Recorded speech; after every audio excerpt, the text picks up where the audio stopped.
We're using your vacation home for our anniversary, my parents announced. A $1.2 million cabin in Aspen. I'd never offered it. Dad said, family shares. I replied, enjoy. Then I called property management. Update access for Matthews family when they drove 8 hours and couldn't get in. My name's Kevin Matthews. I'm 34, and I never thought I'd be that guy on the internet writing a long story about his parents. I own 2 restaurants. I work stupid hours, and I always figured my biggest drama would be a broken fridge on a Saturday night, not my mom sobbing on the phone outside my own front door 8 hours away. If you told me a few years ago that family vacation would turn into you're locked out of the $1.2 million cabin you tried to steal from me, I would have laughed and gone back to prep lists. But here we are. And yeah, I know how this sounds. So me, I'm Kevin, restaurant owner, the responsible one in my family since I was like 12. Oldest of 3, unofficial family IT guy, free therapist, and apparently lifetime financial aid office. I run a mid-range bistro downtown and a smaller brunch place across town, which means I basically live in grease-stained black t-shirts and half-charged AirPods. I wake up to supplier emails, fall asleep to inventory spreadsheets, and my phone battery dies more than I do. I've got my flaws. I stress-eat fries standing over the trash can. I doom-scroll Yelp reviews at 2 a.m. like they're holy scripture. I have this gross habit of biting the skin around my nails when I'm anxious, which is a lot. I answer work texts during dates, forget to drink water, and think, I'll rest after this week, every week. I've also got my little superstitions. I never say it's a slow night out loud, because that curses you. If a big catering order comes in, I knock on the stainless steel counter 3 times. On opening nights, I wear the same beat-up black sneakers because they know how to handle bad luck. Money stuff? I don't talk numbers with people I don't trust. That's a rule, because where I grew up, money was never just money. It was control. It was guilt. It was, remember who helped you. In my family, my role is simple. Kevin's the one who made it. Kevin has money now. Kevin will fix it. My parents say it like it's a compliment. It never feels like one. The cabin in Aspen was supposed to be the one thing that was just mine. Not a restaurant. Not a loan. Not a temporary help us out. Just a quiet place I bought after a decade of 80-hour weeks, burnt fingertips, and taking double shifts no one else wanted. It's managed as a short-term rental when I'm not there, because I'm not an idiot. Houses don't pay for themselves. I didn't buy it to flex. I bought it because for once, I wanted to stand in a place and not hear kitchen tickets printing in my head. Anyway, the night this all started, I was at my parents' place for Sunday dinner. I'd just finished a brunch shift, my clothes still smelled like bacon and coffee, and I was half asleep at their dining table, pushing peas around my plate. My mom, Linda, was scrolling on her phone, smiling at something. My dad, Tom, was on his 3rd glass of wine, lecturing my younger brother, Nate, about steady careers, while Nate pretended to listen.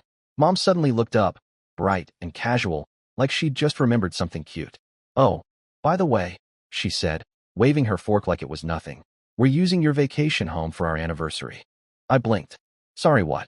She rolled her eyes, like I'd missed an obvious memo. The cabin, she said. In Aspen. We're going for our 40th. Just the 2 of us. Maybe a few friends. Romantic getaway. My fork froze halfway to my mouth. I didn't know you were going to Aspen, I said slowly. Dad snorted. Oh, don't start, Kev. Family shares. He raised his glass at me like he was toasting the generosity I hadn't actually offered. You don't mind. You're not even using it. Nate smirked into his mashed potatoes. My sister, Jenna, didn't look up from her phone. I just sat there, heart thudding, hearing the way Dad said it. Not can we go? Not would it be okay? Just a decision. Already made. With my name on the mortgage and their bags mentally packed. Here's the thing. That sentence, family shares, didn't come out of nowhere. It's basically the family motto, right after don't upset your mother, and Kevin will figure it out. We didn't grow up rich. My parents were classic paycheck-to-paycheck people who still somehow bought new TVs every Black Friday. Dad worked in construction management. Mom bounced between admin jobs. We weren't starving, but money was always this storm cloud.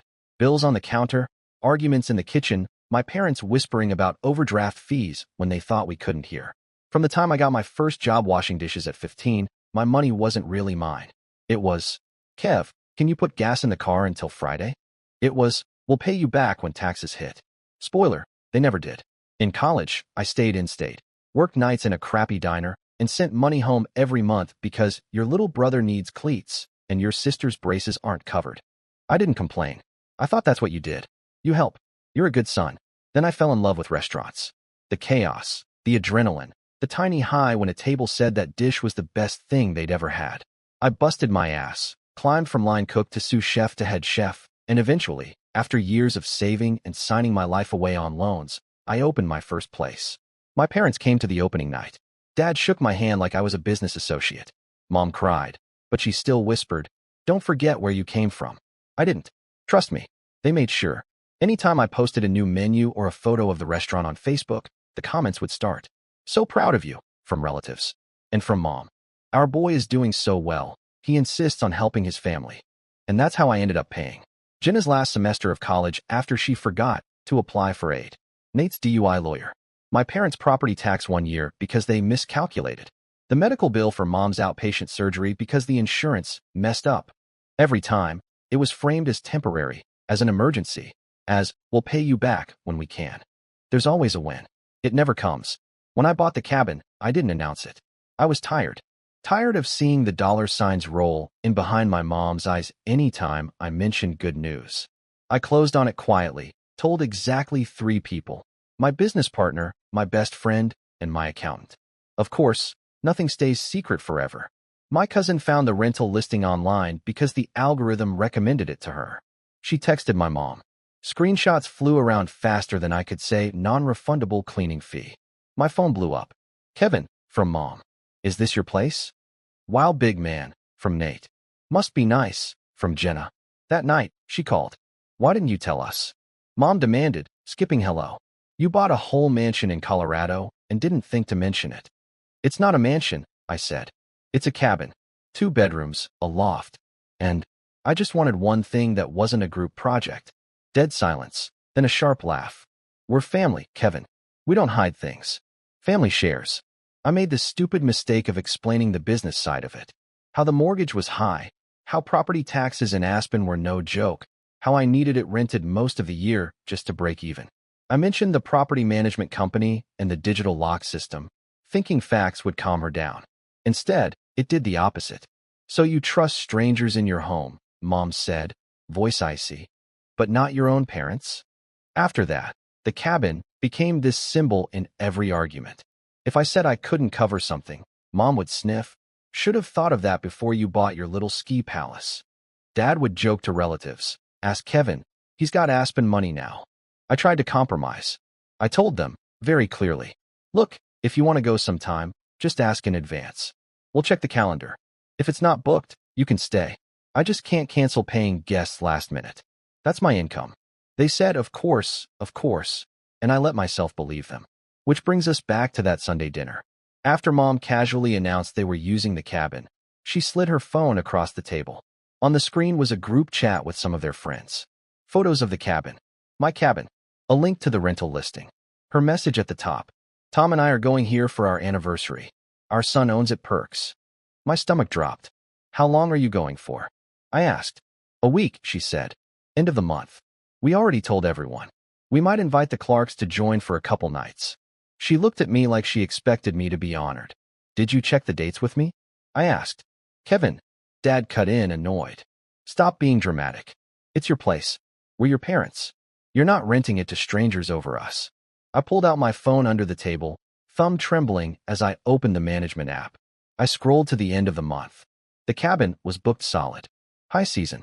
A family had already paid in full for that exact week. "Mom," I said quietly, "there's already a booking. I can't just..." She waved her hand. "Cancel it. You'll survive 1 week without rent. It's our 40th. We deserve this." Dad nodded like this was settled. "You can comp some other week for those people. Or give them a restaurant voucher.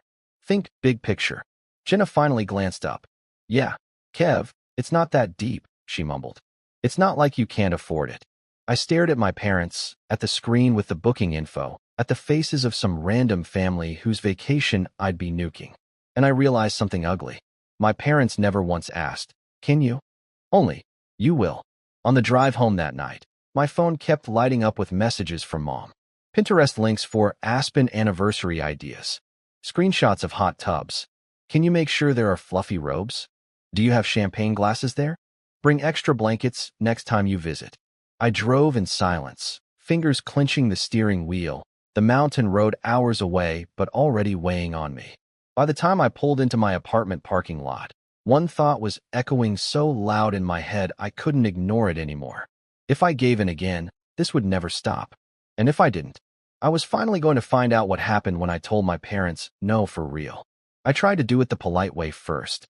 A couple days after that dinner, I called Mom while I was doing invoices in the office at the restaurant. It was a slow mid-afternoon, dining room quiet, hum of the fridge the only sound. She answered on the second ring, already in a good mood. "Hey, birthday boy," she said.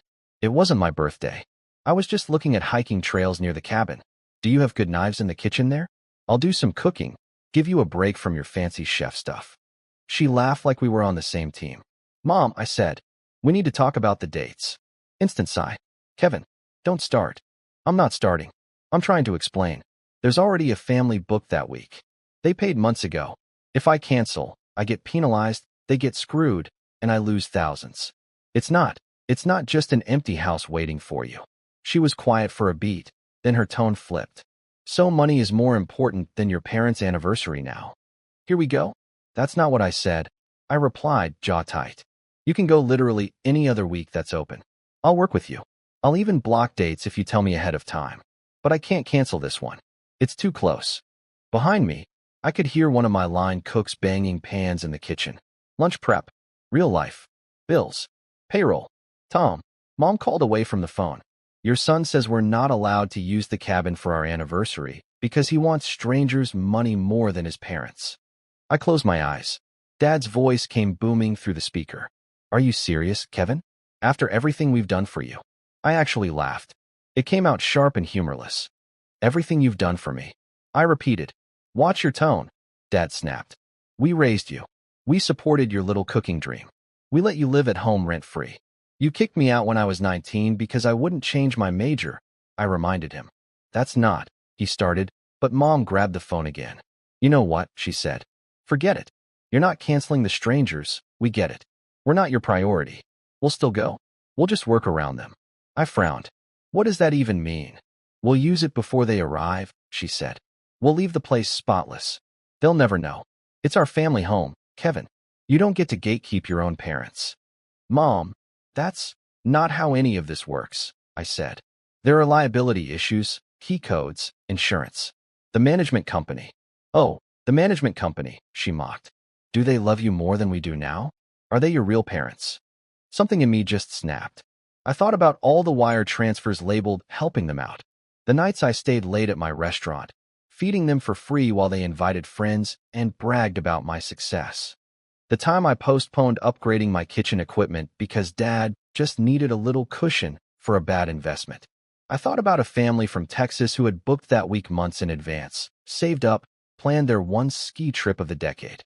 And then I pictured my parents rolling in like royalty, calling it theirs. "You can't go," I said quietly. Silence. "Excuse me," Mom said. "You," I repeated, "cannot go that week. If you show up, you won't have access. I'm not canceling the booking, and I'm not letting you squat around it. I'm done letting you treat my stuff like it's a community resource." There it was, the word done hanging between us. She laughed, but there was no humor in it. "Tom," she said sweetly, "did you hear that?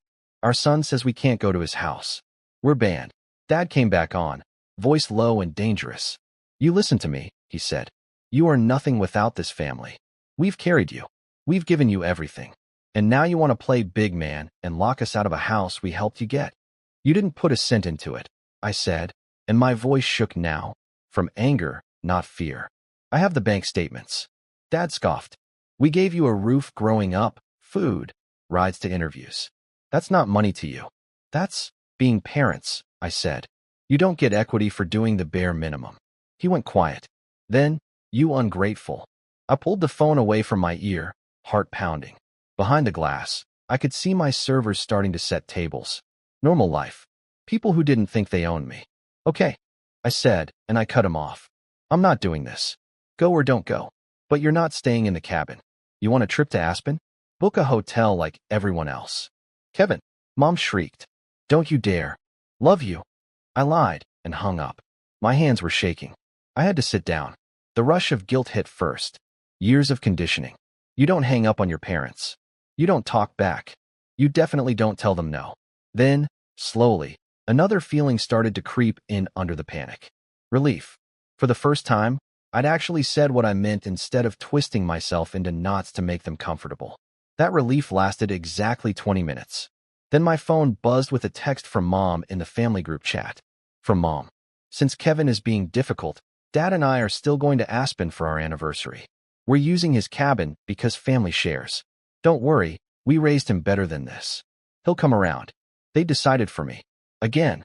And that was the moment I realized. If they were going to treat my boundaries like a suggestion, I needed more than words. I needed control.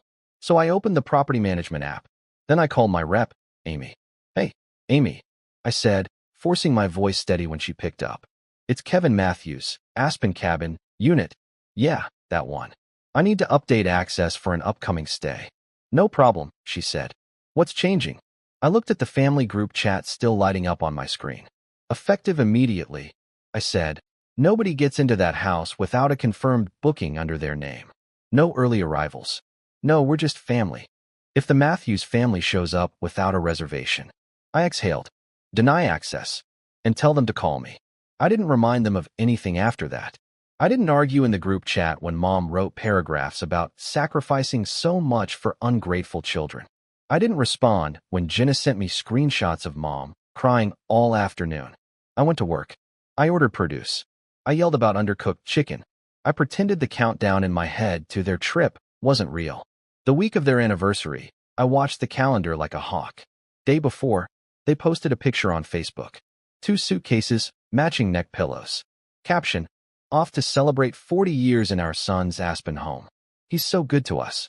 I stared at the word hour until the letters blurred. The morning they drove up, I was deep in brunch chaos. Eggs everywhere, printer spitting tickets, a server crying because table 6 didn't like their avocado toast. I put my phone on Do Not Disturb and told myself that if something truly catastrophic happened, the property manager would call the restaurant directly. Around 5 p.m., as the dinner prep started, my watch buzzed with a silent notification. Mom, 3 missed calls. Dad, 1 missed call. Unknown, 1 missed call. Then a text. Mom, code isn't working. Send new one now. We're in the snow with groceries. I stepped into the walk-in cooler where it was quiet. I typed back. Me. If you don't have a booking under your name, you won't have a code. You were told this. 3 dots. Then, Mom, Kevin, stop joking. We've been driving 8 hours. The lock says access denied. Fix it. A second later, the unknown number called again. Property management. I answered. Hey, it's Kevin, I said. Hi, Kevin. It's Amy, she replied, sounding very calm. Your parents are here. They're insisting they have permission to stay, but there's no booking. Just confirming you still want us to deny access. Through the phone, I could faintly hear my mother in the background, raising hell. Yes, he does. She yelled. He's our son. He said we could. My throat closed for a second. This was it. The point you usually fold. I pictured their faces, their age, their long marriage. I pictured my bank account, my staff, my stress. I pictured the family from Texas checking in tomorrow, excited. Yes, I said quietly. Keep the door locked. They do not have authorization to enter. They need to find alternate lodging. Amy paused. Okay, she said finally. We'll handle it. I'll tell them to call you. Just a heads up, they're upset. That's not new, I said, trying to joke. When I hung up, it took me a full minute before I could move. The air in the cooler suddenly felt too thin. Then my phone lit up like a Christmas tree. Mom, how could you do this to us? Mom, we are standing outside your house. Dad, open the door, Kevin. Mom, there are people watching. This is humiliating. Then she called. I answered. Her voice came through raw and furious. I hope you're happy, she spat. Your father is freezing, my hands are numb, and we look like idiots because our own son locked us out of his home. You locked yourselves out, I said, forcing my voice steady. I told you not to go without a booking. Months ago, I told you I wouldn't cancel the guests. You went anyway. You are making us stay in a motel, she cried. On our anniversary. Do you have any idea how cruel that is? You chose to drive 8 hours without confirming anything with me. I said. You chose to ignore what I told you. That's not my responsibility. We raised you, she shouted. We fed you. We. Yeah. And I've paid your property taxes, your medical bills, Jenna's tuition, Nate's lawyer. I snapped. the words bursting out. I bought my own place. I pay that mortgage. I pay the management. I pay the repairs. I pay when people trash the place. This house is not a toy you get to pick up when you're bored. Dad grabbed the phone. You're embarrassing us, he said, voice low. People are staring.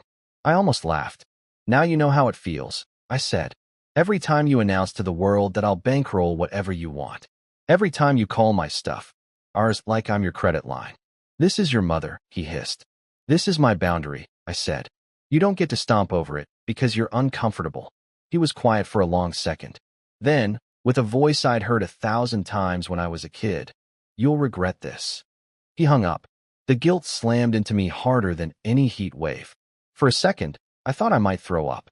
Then my sous chef cracked the door open. Hey, boss, she said carefully. Table 12 is asking about the risotto. Right. Life. Work. Responsibilities that actually appreciated me. I shoved my phone into my pocket and went back to the line. Later that night, after close, I finally opened the family group chat. It was a mess. Mom had written a whole essay. We drove 8 hours. We brought groceries. We planned a beautiful week. And our son decided we didn't deserve to be in his house. He cares more about strangers than his own parents. I guess money does change people. Jenna. Wow, Kev. That's cold. Nate. Dude, for real? You couldn't spare 1 week for mom and dad. I stared at the screen. Then I opened my banking app. I scrolled through years of transactions. Line after line of M, Matthews/L, Matthews, with amounts next to them. $700 here. $2,000 there. $500, $1,200, $3,800. I took screenshots. Not all of them. Just enough to make a point. Then I dropped them in the chat. Me. Since we're doing this publicly, here's a partial list of things I've paid for in the last 10 years. Jenna's tuition shortfall, $5,000. Nate's DUI lawyer, for $1,500. Mom's outpatient surgery bill, $2,300. Parents' property tax, 2019, $3,200. Dad's bridge loan for his truck, $6,000, never repaid. Miscellaneous. Emergencies, I stopped tracking, $10,000 plus. Total, around $31,000. Not including free food, holidays, and interest I never charged. The Aspen cabin, 100% paid for by me. Mortgage, paid by me. Repairs and management, paid by me. You have not contributed a cent to that property. You've had years of help. One time I say no, and you call me cruel. For a minute, no one said anything. Then my aunt, the one who usually stayed out of drama, finally chimed in. Aunt Lisa, I had no idea, Kev. That's a lot. I'm sorry. A cousin. Wait, they made you pay property taxes? Jenna, why are you bringing up old stuff? That's family. Me, exactly. Family, not a bank.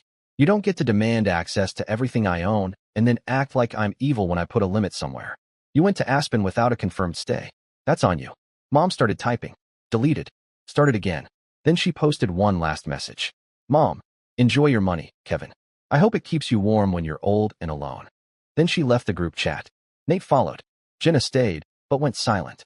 I stared at Mom left the chat, like it was a gravestone. I won't pretend I wasn't wrecked.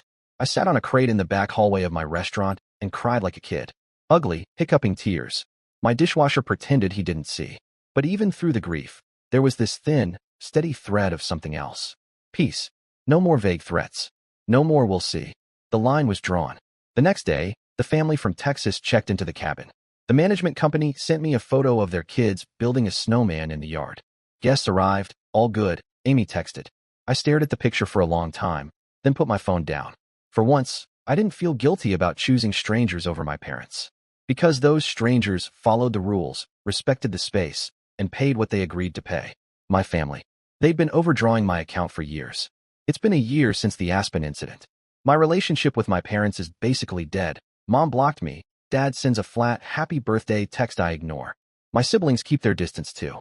Holidays are quiet now. Last Thanksgiving I skipped going home, closed the restaurants early, and fed my staff instead. My sous chef said working for me feels like family, without the guilt trips, and I almost